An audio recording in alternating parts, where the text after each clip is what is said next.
Madagascar est un pays luxuriant, grâce à sa population humaine diversifiée et sa richesse en ressources naturelles.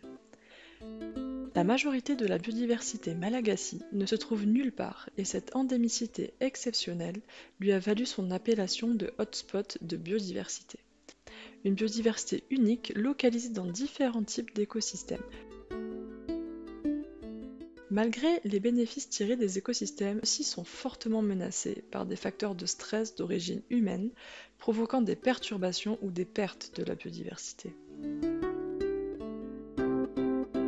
À titre d'illustration, l'exploitation du bois de palétuvier dans les mangroves tend à diminuer la qualité et la quantité de ressources en poissons. Concernant les mangroves de Nouz Bay, leur superficie est estimée à environ 950 hectares et sont dispersées dans les différentes baies de l'île aux Parfums. Une récente étude menée par WWF a montré la diminution rapide de la surface des mangroves de Nouz Bay, avec un taux de dégradation de 42% entre 2015 et 2018.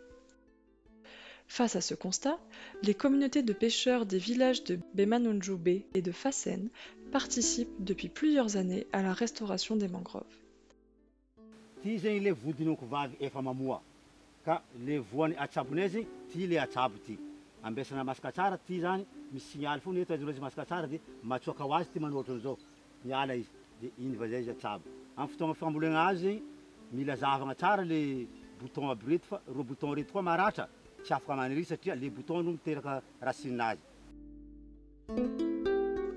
Ces activités ont commencé par la mise en place de pépinières, la production des plantules et la plantation de ces plantules dans les parcelles de mangroves moins peuplées ou dégradées.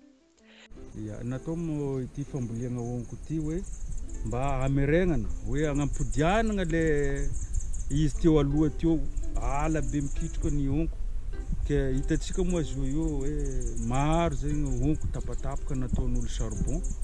Atsika zao zany miezaka zegny atsika magnampody izy amin'ny endriky ny taloha. Fa misy fivoarana be zegny le honko. Noho zany le faritra hitanay fa tena mbola tokony asiagna dia tsy maintsy anao io any zay.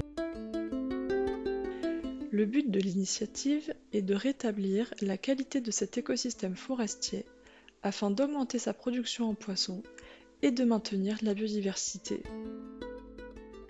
Avec le soutien des collectivités territoriales décentralisées de la région Diana, cette initiative de reboisement est également rendue possible grâce aux interventions et appuis de partenaires tels que le secteur privé, les ONG de conservation et la société civile. Ndravina airport no mitantana seranam-piaramanidina ety Fassen Nouz Bay. Manana ny anjara andraikiny izy amin'ny fiahinany ara-piaramonina sy ny ara-tontolo iainana ety amin'ny manodidiny faritry ny seranam-piaramanidina Nouz Bay. Anisan'izany ny fiarahana misalahy sy ny fiarahamientana amin'ireo vondron'olona ifotony sy ireo ratsa mangaika rehetra misehatra amin'ny ara-tontolo iainana ety amin'ny faritry ny seranam-piaramanidina. Ny sehatr'asa ara-tontolo iainana sahan'ny Ravinala Airport dia ny fanarenana ny ala honko ety amin'ny faritry ny seranam-piaramanidina sy ny ala tanety any Montpasso. Izany dia fanonerana sahady ny mety ho fiantraikany fametrahana ny fodo-drafitrasa any aoriana any.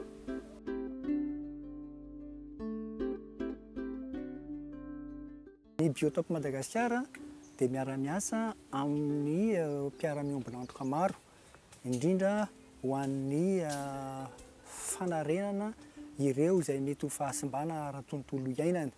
Ohatra amin'izany ny ety amin'ny faritry ny seranam-piaramanidin'ny Fassen Nouz Bay zao dia miara-miasa amin'ny Ravinala Airport sy amin'ireo vondron'olona ifotony amin'ny fanarenana ireo toerana misy ala honko ety amin'ny faritra.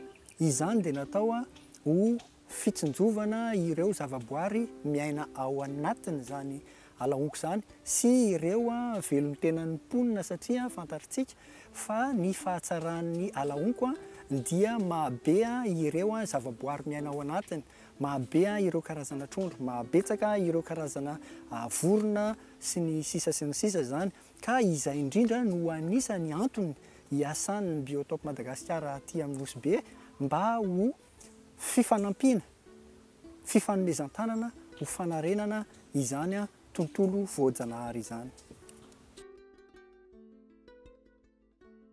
Amin'izao fotoagna zao tsika miteny zao mais le faritry zay tantanin'ny CLB amin'izao fotoagna zao efa komansy idiran'olo aby ka magnentana atsika jiaby mba hagnampy regny CLB regny mba hagnampy azy izay andeha hanohy le fitantanana izay efa nataony aty amin'ny faritry izay tantaniny aby izay nazahoany le transfert de gestion.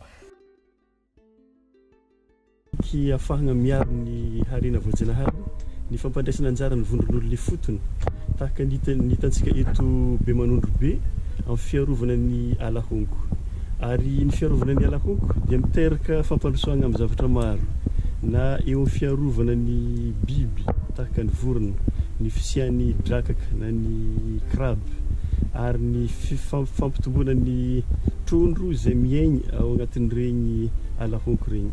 Ka ohatra anankiray tsara zany zao ny ataon'ny vondron'olo le fotony eto amin'ny Bemanondro be ny fiarovana zay alahongo zay.